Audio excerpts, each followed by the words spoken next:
was another eventful week in Major League Soccer, and we have all the action from across both conferences. Could New York Red Bulls keep pace in the East as they met Columbus Crew? Also in the East, Toronto travel to Orlando. Look out for a thriller in Florida. And Seattle desperately needed points in the Western Conference. They welcomed NYCFC to the Emerald City. We start in the hotly contested Eastern Conference with Columbus Crews meeting with high-flying New York Red Bulls. Crew SC had won just 3 times all season ahead of the Red Bulls' visit, and with playmaker Federico Higuain sidelined for at least a month, Justin Meram's creativity would be crucial. The Iraq international already had 5 assists to his name. Only 3 players in MLS had delivered more this season. New York were coming off a midweek defeat to Real Salt Lake, a game which saw the Red Bulls concede for the first time in 472 minutes. Key to their defensive form has been Aurélien Collin, but his red card against RSL meant the Frenchman missed this one. What's more, with conference topping Philadelphia Union having won in midweek, the Red Bulls had some catching up to do. Playing Columbus is always a tough game, especially away from home, and it'll be a good test for us for sure. So preparation, we'll need to be at our best to beat them, and we'll need to execute all the things we worked on all week. We join the action early in the contest. Here's Greller, manages to dig one out, desperately unlucky. Well, Mike Greller is yet to score on the road this season, so close here. Here's Shani. A lot of space here for Arfel to work with. Still Arfel will have a go! Terrific strike from Harrison Arfel. That really was travelling. And Robles was well beaten. The Red Bulls, of course, looking to get back on track after that late defeat to Real Salt Lake in the week, which ended that 4-match winning run. And possibilities here. This is Mule. 3 to aim for in the centre. Right, Phillips! He's got his 9th of the season. 7 minutes into the second half. And the New York Red Bulls have the advantage. Here's Mule. It's had a very lively game tonight. And only just over the top with that one. Really going for it here, the Red Bulls. They are almost over the line now. Columbus Crew's 6-match undefeated run at home in serious jeopardy here. Here's Finley. Now Waylon Francis. They're queuing up in the centre. Kamara! Would you believe it? For the second time in 4 days, the New York Red Bulls have coughed up a late lead. Crew SC 1, New York Red Bulls 1. I'm proud of the effort because, you know, your back's against the wall, you're looking at a loss, and you keep going. You keep going and you keep going, and we got something out of it. So, you know, really pleased with the effort. Without a home defeat in 2016, Eastern Conference leaders Philadelphia Union were confident of victory over Vancouver Whitecaps. Tranquilo Barnetta went close as the U dominated the opening exchanges. But the man of the moment for Philadelphia is Roland Olberg. The Dutchman has had to wait for a first-team chance. Let off the leash at last. He's making up for lost time. After Fabian Herbers crashed a shot against the crossbar, Olberg collected his 5th goal in his last 3 appearances. It looked bleak for the Whitecaps, but an error by goalkeeper Andre Blake threw them a lifeline. His fumble allowed Andrew Jacobson to score against his old club. The Whitecaps had left out striker Octavio Rivera amid rumours of a move away from the club. But they certainly didn't lack goal power. A splendid solo effort from Kekuta Manic stunned the Philly crowd. The Union had been enjoying a club record 10-game unbeaten run at home. But when Christian Bolaños put Vancouver 3-1 ahead with only 6 minutes to go, Philly were looking at a first home defeat since September. And though Chris Pontius was to pull one back with only seconds remaining, it was too little, too late for the Union, who went down to an unexpected second defeat in 3 matches. Chasing a third straight win, New England Revolution were just above the red line ahead of the trip to DC United. Daigo Kobayashi tested Bill Hamid early on. But a chance to leapfrog their opponents gave the home side plenty of incentive. Lamar Nagel's brilliantly taken volley put them in front. That brought up his third of the season, 2 of those coming against the Revs. It was also the first time the Black and Red had found the net in 3 games in all competitions. And just 7 minutes later, Nagel turned provider. This time teeing up Sean Franklin, who emphatically put away his first of the campaign. So New England 2-0 down with less than half an hour gone, and recovery never looked likely for a team who continue to struggle on the road. Lee Win had their best chance to put them back in with a shout, but Hamid refused to be beaten as DC United saw the job through. Didier Drogba was certainly in the mood against Sporting Kansas City. Direct from the kickoff, he had Montreal Impact's first shot on target. The Ivorian was running the show here and also tried his luck from an early free kick. With Drogba in irrepressible form, it was no surprise to see him play a part in the Impact's opener. It arrived on 16 minutes, a beautiful pass from Drogba into the path of Hassoun Camara, who teed up Lucas Ontivero for a well-crafted goal. But that lead lasted barely 5 minutes. Dom Dwyer on the end of a Roger Espinosa cross and levelling the score. Montreal would regain the lead before half-time. Drogba involved again, falling after a tangle of legs with Jimmy Madranda and awarded a disputed penalty by referee Mathieu Bourdin. Ignacio Piatti was back in the side after injury, and the Impact's top scorer this season made no mistake from the spot. Dwyer has been Sporting KC's main goal-getter this year. Montreal knew all about the threat he posed, but knowing about it and stopping it are 2 different things. In the second half, he took his tally to 9 goals against them over the years. No player has ever scored as many against the Impact. Had Jacob Peterson shown the same finishing touch, Sporting Kansas City might have taken all 3 points here. Another Canadian side in the Eastern playoff places were Toronto, who travelled to Florida for an inter-conference clash with Orlando City. City SC had won just once in 10 games, sharing the points with San Jose last time out after conceding late on. But Julio Baptista was showing some form, the Brazilian on target in each of his last 2 outings. Toronto, meanwhile, could once again look to their talisman. Having returned in their previous outing after injury, Sebastian Giovinco was looking to get back to his best. With 8 goals and 5 assists, the Italian had played a part in more goals than anyone else this season.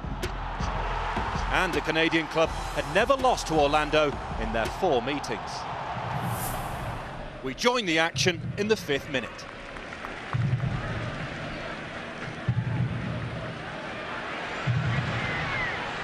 Molino looking for Larin. Brilliant finish. And a wonderful start for Orlando.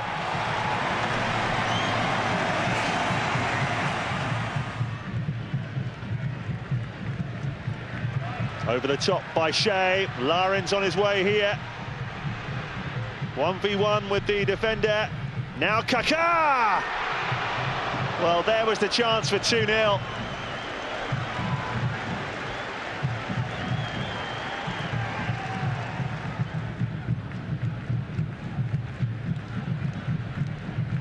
Here he is again, Kaká. Larin. Oh, off the frame of the goal. Fincher. Well, that was a blistering strike from Larin.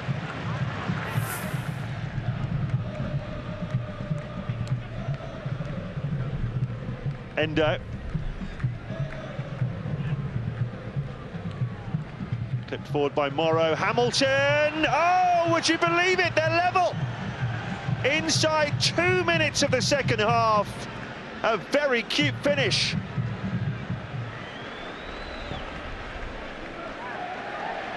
Keeper's stumbled there as he cleared the ball.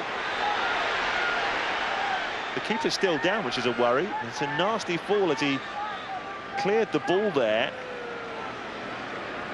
Ouch. There's no chance of continuing. So Alex Bono, just 22 years of age, would not have expected to be needed today, but he will be.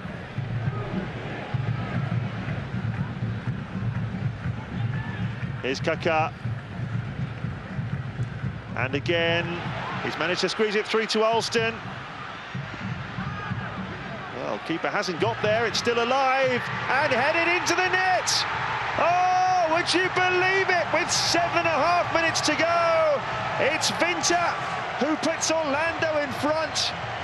And where was the rookie goalkeeper, Alex Bono?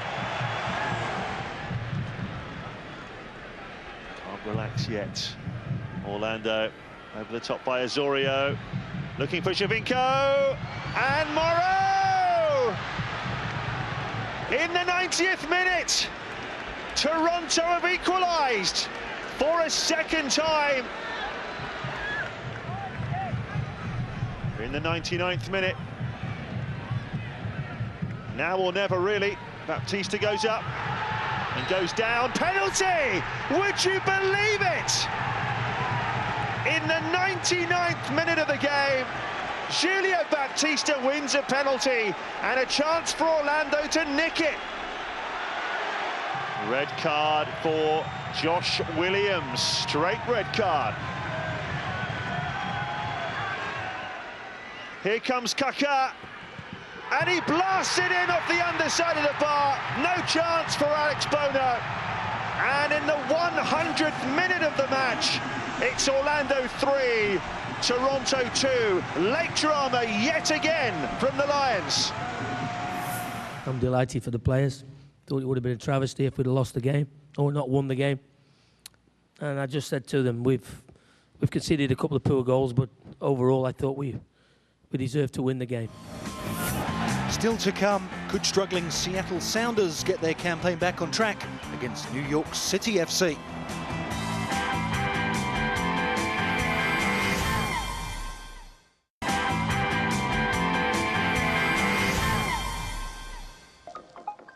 East faced west in Seattle as the Sounders welcomed New York City FC to Washington. Seattle had lost 4 of their last 5 games, including a 2-0 defeat to New York Red Bulls in their previous outing. With Clint Dempsey still on international duty, Jordan Morris was again their focal point in attack. The 21-year-old homegrown talent had contributed 5 of the Sounders' 13 goals this season. This was NYCFC's first road trip after 4 consecutive home games. That run yielded just 1 win, but it did come last time out against Eastern Conference leaders Philadelphia. Frank Lampard was also on the score sheet. It was his first of the season in what was also his first start. We're going to face a really strong team who like to have a possession of the ball, and that will be a really good game of football. We joined the match early in the first half. Seattle coming forward, almost inside the penalty area. Can he finish? Always stretching to get to that. He got something to it, did Jordan Morris, just not enough. This is Lampard. Clever ball to the left-hand side as well. Is there a finish here? It's a good effort and it's a top save. Fry got down really, really well.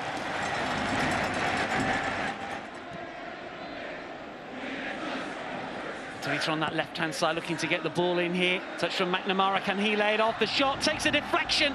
Well, Lampard's effort spun up, and for a second I thought it might beat Fry, but in the end it spins away for a corner.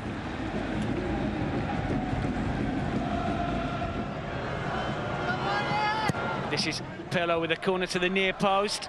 He's back to the edge of the area, Allen with a shot, and then it's chested in! Once again, the glance across to this near side from Frau. Now then, Frank Lampard, has he been pulled back here? He's been given. There was a lot of concern amongst the players, and in fact the assistant on this near side appeared to rule it out, and it has gone down as a New York City goal.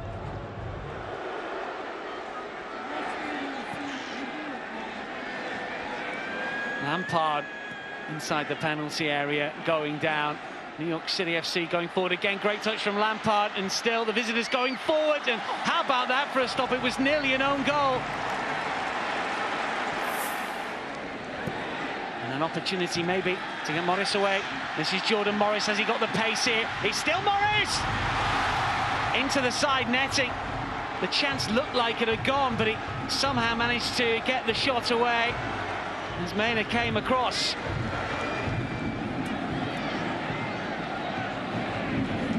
New York City looking to come back at them. This is David Villa! Comfortable save. What can they conjure? To that near post area. And it's just prodded into the side netting.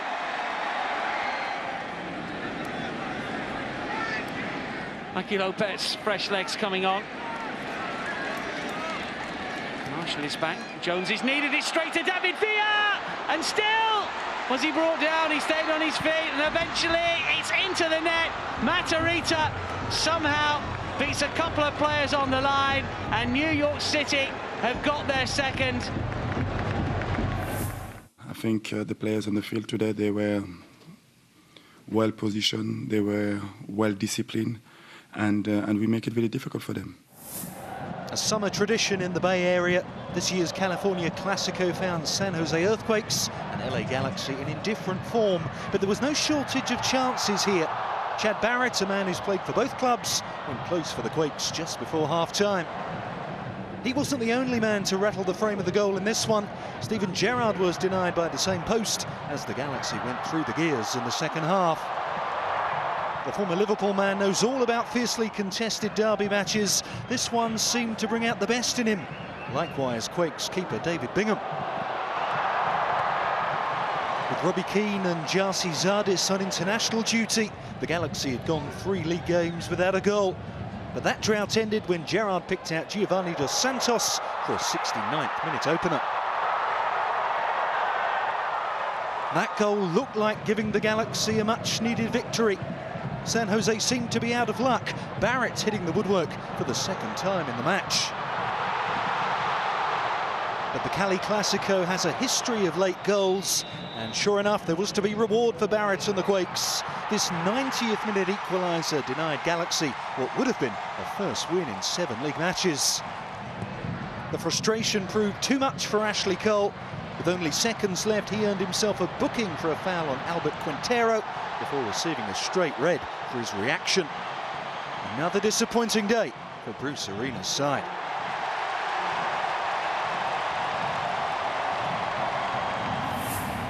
Houston Dynamo hit the road, still propping up the rest of the Western Conference, but were pinching themselves after 2 quick-fire goals put them firmly in the driving seat against Portland Timbers. Andrew Wenger's smart finish got the ball rolling with his 4th of the season.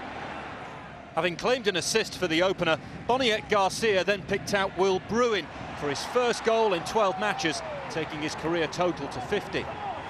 Houston keeper Tyler Derrick was withdrawn at half-time due to dehydration. Just past the hour, stand-in Joe Willis was beaten by Lucas Milano, who kept his cool to put the home side back in contention. And they were thirsty for more. With 10 minutes left on the clock, Milano's cross was handled by David Horst, right under the referee's nose. Houston's hopes of a first win under temporary coach Wade Barrett were evaporating. Diego Valeri was hot from the spot to tie the game at 2 apiece. Having been comfortable at half-time, the Dynamo found themselves clinging on for a 4th successive draw, but that was ripped away from them when Willis sent Milano tumbling. The decision to award yet another penalty led to furious protests, with replays backing up Willis's claim that he touched the ball before Milano went down. Despite the chaos going on around him, Valeri remained focused on the job to complete a dramatic turnaround. FC Dallas hosted Real Salt Lake at Toyota Stadium, where it was a mixed day for top scorer Michael Barrios. Having wasted this opportunity early in the match, Barrios soon turned provider. With 18 minutes gone, his run and pass allowed Kellen Acosta to grab a much-needed goal, his first since October 2015. Barrios then combined with Mauro Diaz, who was the game's standout player. And although this effort came to nothing, The Argentinian was very much the architect of victory for Dallas.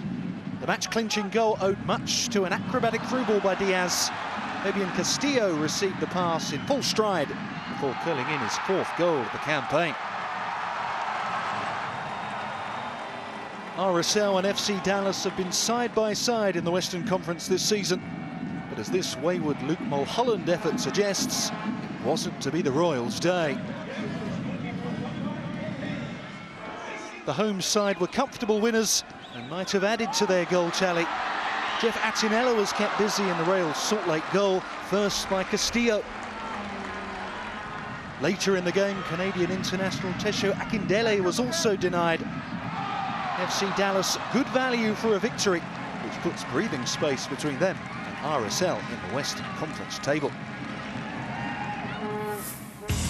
So Philadelphia's 10-game unbeaten run at home was ended by Vancouver, whilst NYCFC's impressive away form keeps them within striking distance of top spot.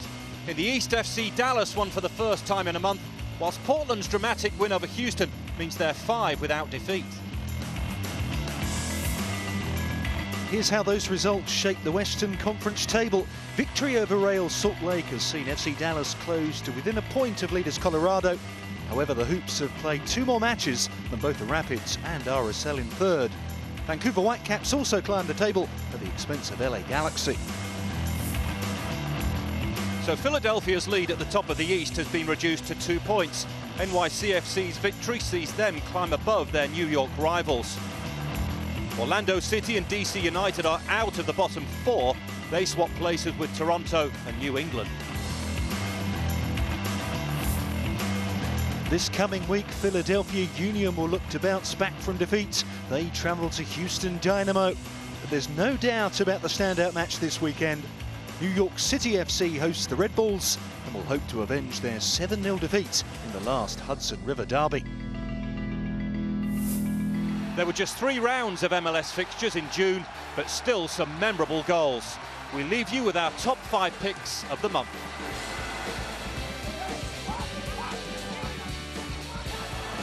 Oh, what a dribble by DJ Drogba running to his left. Back post side for Asun Kamara. One touch, Odibaro. Goal! 3 minutes of stoppage time. 3 minutes, and now the shot is in the back of the net. The Beast perhaps wins it for Orlando City. Herbers. This is a 3-on-2. Herbers trying to tee it up. There it is.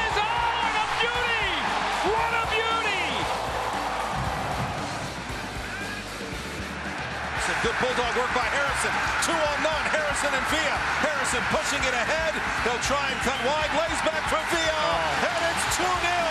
New York City. Here's Andrew Winger on the right. A goal with Figueroa. A good step up by Zimmerman, but then slammed home a cannon shot, and that is the kind of shot that he likes. Ricardo Clark with a rocket to level the match at 1-1. This copyrighted telecast of Major League Soccer may not be retransmitted, reproduced, or rebroadcast without the express written consent of Major League Soccer.